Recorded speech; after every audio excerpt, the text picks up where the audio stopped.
এই ঝড় বৃষ্টি মাথায় নিয়ে এবং উত্তাল সমুদ্র পেরিয়ে আজকের আমাকে যেতেই হবে দ্বীপের বাইরে। তোমরা তো জানো school, college, hospital, police station, bank কোনো কিছুই নেই আমাদের দ্বীপে। জীবন বাজি রেখে হলেও প্রয়োজনে আমাদের যেতে হয় সেই দ্বীপের বাইরে।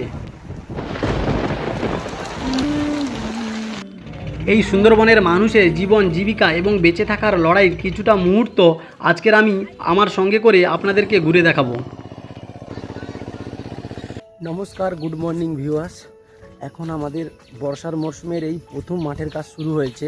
তো মা আগে চলে গেছে, আমি যাচ্ছি। আর এই হচ্ছে সেই আমাদের ঐতিহাসিক মাটির রাস্তা। মাঠে একটু কাজ করে আবার ফিরে আসবো, কারণ ব্যাংকের কিছু গুরুত্বপূর্ণ কাজ পড়েছে, তাই দ্বীপের বাইরে আজকে আমাকে যেতেই হবে। আর এই রাস্তা পেরিয়ে ছেলেরা পড়তে আসছে, আর একটা ঠাকুমা দেখো, কত বয়স্ক ঠাকুমা, কোথাও যাবে হয়তো। এই কাদা রাস্তা পেরিয়ে কতটা কষ্ট বলুন এখানকার মানুষের।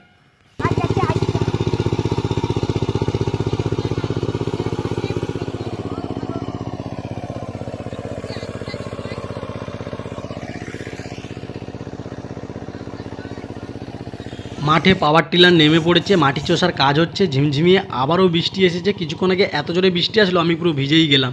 আর ওই যে মা এবং একটা দাদু এবং ঠাকমা কাজ করছে। আর এই দিকে দেখো, তোমাদেরকে দেখাই, কতগুলো বক বসে আছে। এরা না এই সময় মানে কোনো মানুষজনকে ভয় পায় না, কারণ মাঠে যখন আমরা কাজ করি মানে আমাদের আশেপাশে তো খুব পোকামাকড় ঘুরে বেড়ায়।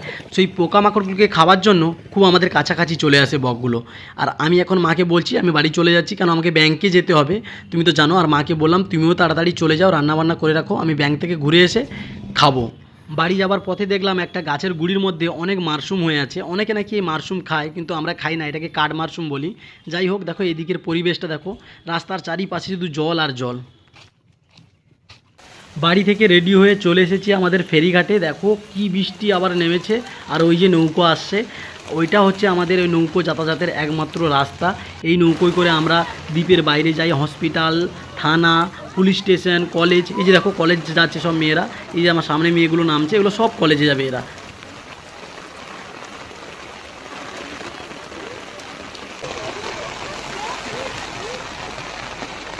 নৌকায় উঠে বসার জায়গা পাইনি, দাঁড়িয়ে আছে। এই বৃষ্টির মধ্যে কোথায় বসার জায়গা পাবো বলুন।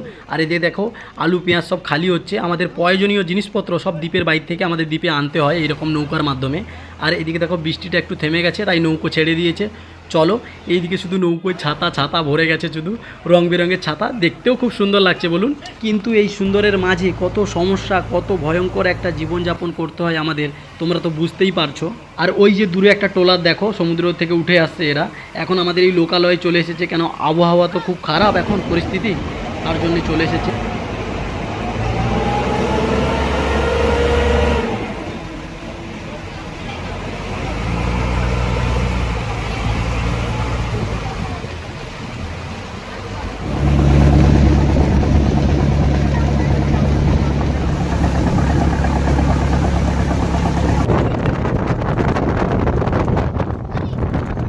এই যে প্যাসেঞ্জার নৌকোগুলো তোমরা দেখছো, এখানকার আশেপাশে যে দ্বীপগুলো রয়েছে, K plot, I plot, G plot, ছোটো রাক্ষসকালী, বড় রাক্ষসকালী, এখানকার মানুষরা প্রত্যেক দিনে যাতায়াত করে এই নৌকোর মাধ্যমে।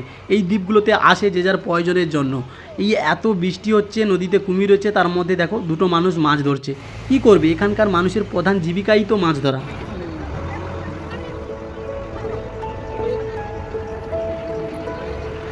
আমাদের দ্বীপ থেকে ছেড়ে এসে নৌকো প্রথম যে ঘাটটা ধরে সেটা হচ্ছে রাংমঙ্গা।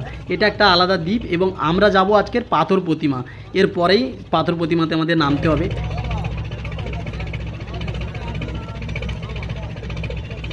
ক্ষমা চেয়ে নিচ্ছি তোমাদের কাছে, কারণ আমি আমাদের বাজারটা ঘুরে তোমাদের দেখাতে পারিনি, এত বৃষ্টি নেমেছিল।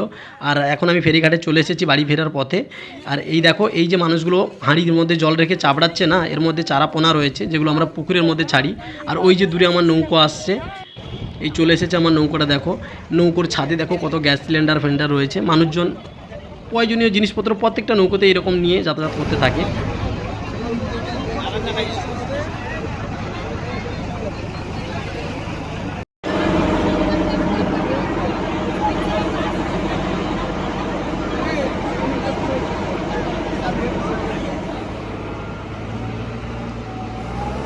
যাই হোক, নিজের প্রয়োজনীয় কাজপত্র মিটিয়ে এখন বাড়ির দিকে রওনা হলাম। কিছু বাজার হাটও করেছি। আর ভিডিওটা কেমন লাগলো নিশ্চয়ই কমেন্ট বক্সে জানিও। আর যদি নতুন হয়ে থাকো আমাদের চ্যানেলে, প্লিজ চ্যানেলটা সাবস্ক্রাইব করে দিও এরকম আরও নতুন নতুন ভিডিও দেখার জন্য।